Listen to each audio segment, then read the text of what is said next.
Hello guys, how are we? So today's video is going to be things I wish I could tell my 16-year-old self. So in this video, I'm going to be talking about healthy eating, diets, family, friends, peer pressure, and body image.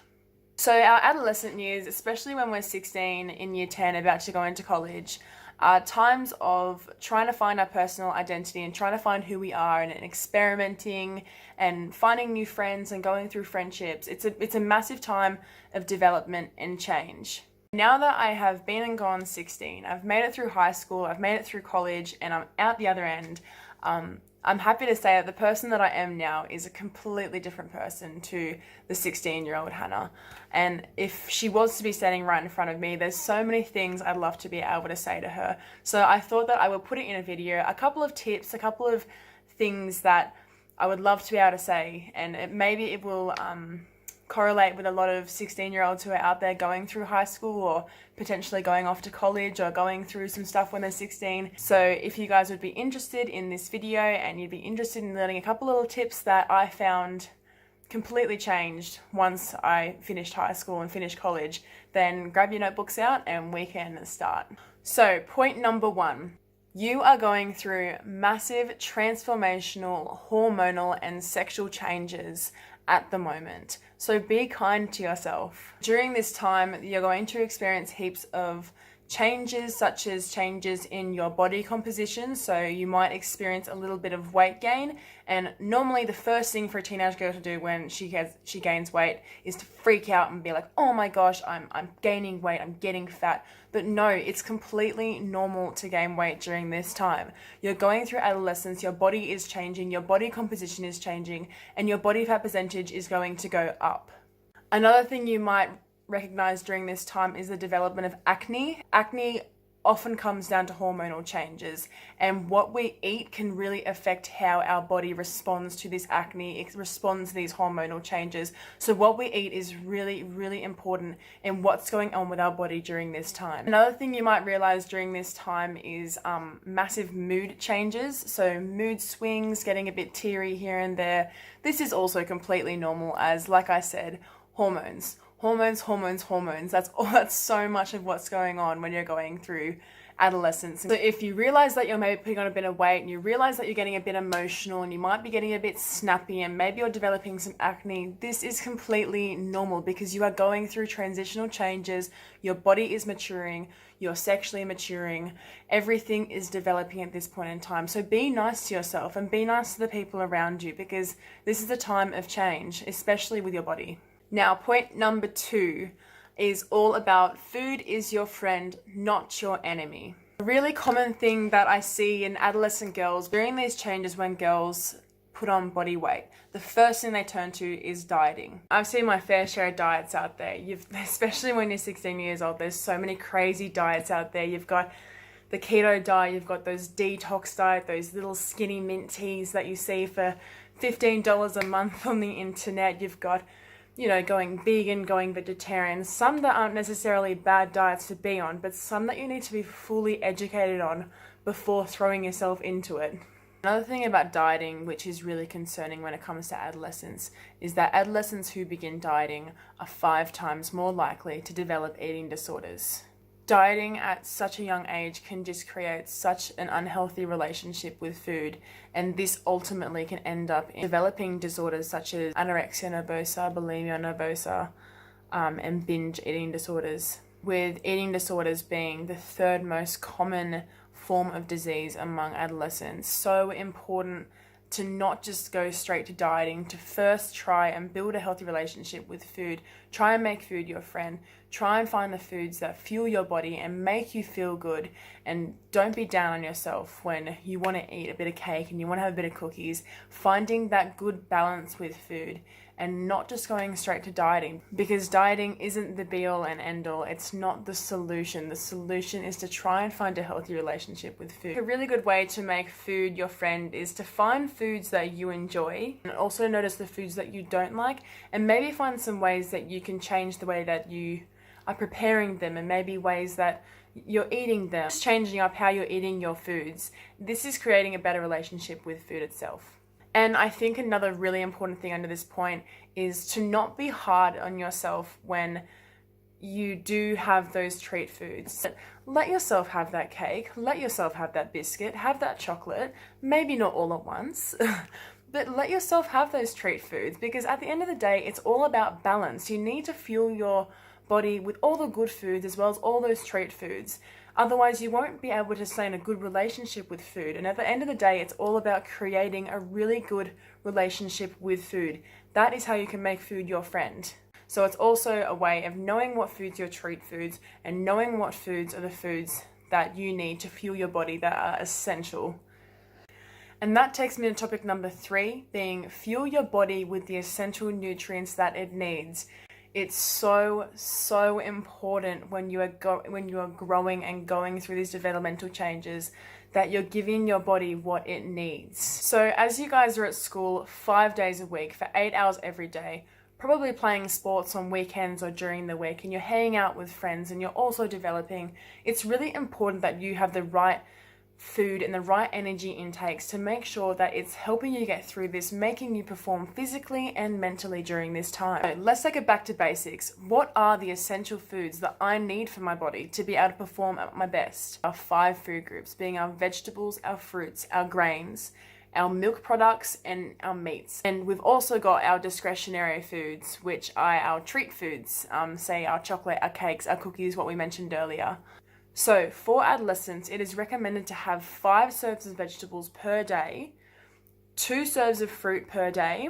Now, when it comes to our grains, it's recommended during adolescence to have 7 serves per day. But also ensuring with these grains that you're choosing the ones that are high in fiber and the least processed. So your white breads are more processed, so maybe leaning towards the ones that are more multigrain, whole grain, and even in your cereals, ones that aren't so sugar dense but more high in fiber, high in grains.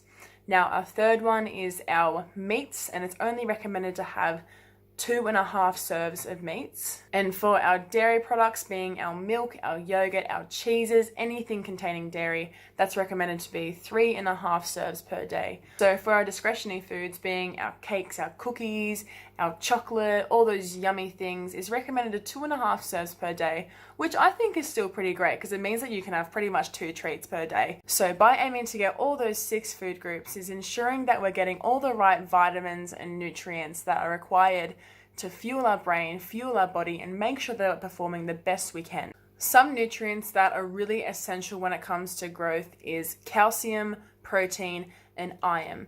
Now, you guys probably know that calcium is what is present in dairy products, being milk and cheeses and yogurts and whatnot, but it's also present in a lot of other legumes and beans and seeds and all other forms of foods that aren't necessarily dairy. But calcium is so important during adolescent years. However, several studies show that there is a high proportion of adolescents who aren't meeting their calcium intakes, which is crazy because calcium is so important in growth. It's important especially in our bone mass and our bone development. So calcium is super important in maintaining healthy bones, and it also helps in supporting our muscles. So for all you sporty people out there, the people who play sport and whatnot, calcium is even more important for you guys to have to avoid injuries and to help muscle recovery. And that takes me on to protein as well. Protein is super important in growth and development, especially within muscles. It's a really essential nutrient that we need to have in our diet.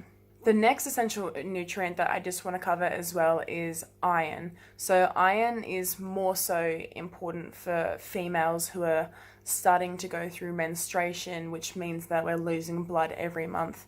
And iron is directly involved in this because it's what we lose when we are losing blood.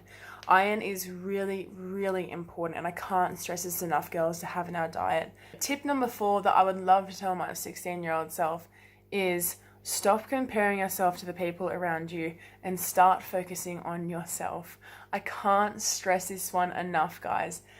Comparison is evil, but we're all guilty of it. We all do it. The thing is, it's really hard when you're at school, and I know because I've been in this position, especially because I was the second tallest girl in my grade. It was a hard gig. And all the other girls below me were shorter and more beautiful and more skinny, and it's really hard to not compare yourself to the people around you. And I think with the uprising of social media being a massive platform that adolescents are especially involved in, it's constant. This comparison is constant. It begins when you wake up in the morning and you're scrolling through your Instagram and your Facebook, and then you go to school and you're comparing yourself to the people around you. And then, during your lunches and your recesses, you'll be on your phone again on social media, come home on social media. It's constant and it's exhausting. Family becomes less important during this time, and your peers around you start to become more important. So the people who are surrounding you start to become the most important people around you, which is why it's so important that you're surrounding yourself with the right people. If you find that you are surrounded by people who don't uplift you and who don't bring you up and who don't make you feel like you're the best person that you can be, then maybe they're people that aren't really worth being around. And I know this is really hard when you're 16 and you're in year 10 and you're about to go to college, and you think these people are people who you need in your life, and they might be people who you think are cool. At the end of the day, if they don't make you feel good about yourself, and if you don't feel like you can be your true self around them, they're not people worth having around you. I think a massive impact that has even been more of an impact on this generation's influences is social media. So the Facebook, the Instagram, the YouTube, the Pinterest, the Snapchat, you name it, it's on our phones. We're constantly on our phones scrolling, comparing ourselves to these people who are right in front of our eyes. And this can have a really negative impact on our self-esteem, because we're constantly comparing ourselves to these people who are on this screen. But at the end of the day, we need to remember that these people who put themselves out there on these screens, they're showing the best version of themselves. That's what this social media creates. You look at a photo and you think, oh, why can't I be like this girl? But one thing you don't realize is that behind this photo, there is angles, there is 40 million photos being taken just to get the perfect one. There's lighting, there's costume changes, there's doing the hair and rearranging. You're not looking at what the reality is when you're just scrolling through your Instagram and your Facebook. It's not reality, it's just what people want to show you. And I think it's interesting because one study that showed that people who spend more time on social media are more likely to be dissatisfied with their body image and their personal image. And another study showed that people who spend more time on social media are also more likely to develop feelings of anxiety and depression. I really think this truly comes down to this constant comparison and this constant escape from our reality and putting ourselves into this platform. Stop connecting with the people online and start connecting with the people around you, your family, your friends, your peers. Don't compare yourselves to the people who are around you, just you do you. And this kind of segues me into my next point number 5, being don't do things that you feel are against what you believe in. I know it can be really hard when you're in a situation and you've got all your friends around you drinking or doing something antisocial. Don't feel like you need to do things just because so-and-so's doing it, or because Becky's doing it, or because Veronica's doing it. These are the kind of moments where you need to stand your ground and just say, look, I don't want to do this. All good if you guys want to. I just personally don't want to. And if you find that these people are still pressuring you and are forcing you and aren't respecting your opinions, like I said before, they are not people worth having around. My next point, number 6, is a bit of a random one, but it's eat dinner at the dinner table with your family every night, as it's a good way to debrief from your days and it's a good way to really stay connected with your family.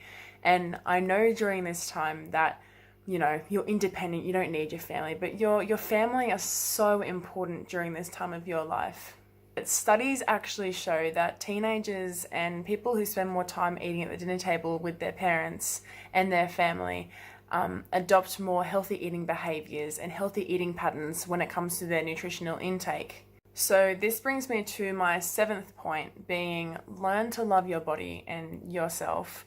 And I think this point just really nicely ties everything in together by loving our body, by fueling ourselves with all those really good nutrients, and from loving it from the inside out, learning to accept that your body might not be like the person's next to you, but that's just because that's the way nature is and that's the way genetics is. Your body physically isn't going to be the same as everyone's around you. Every single person's body is different.